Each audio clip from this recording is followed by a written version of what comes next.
Brownie மட்டும் ice cream வேணும்.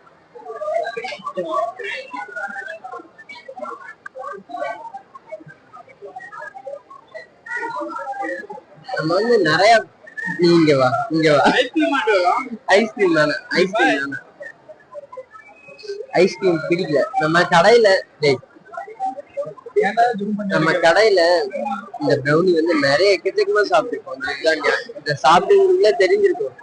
இது மேல ஐஸ்கிரீம் போட்டா நல்லா இருக்குமா எனக்கு தெரியல. ஓகே, நம்ம நெக்ஸ்ட் ஒரு இடத்துக்கு போய் கண்டினியூ பண்ணலாம். அக்கா நல்லா இருக்கீங்களா? நல்லா இருக்கேன். என்ன யாருன்னு தெரியுதுங்களா? நான் வீடியோக்காக சொல்லல, என்ன நிஜமாலுமே யாருன்னு தெரியுதுங்களா? தெரியல. சரி சாப்பிட்டீங்களாக்கா? இல்லை, இந்த கேக் ஆச்சு வாங்கிக்கோங்க. சாப்பிட்டீங்க? சரி போயிட்டு வரேங்க. ஓகே, இப்போ வந்து நாங்கள் சாப்பிட வந்திருக்கோம். எங்களோட ஃபுட்ஸ் இதெல்லாம் நல்லா இருக்கும்னு நினைக்கிறேன்.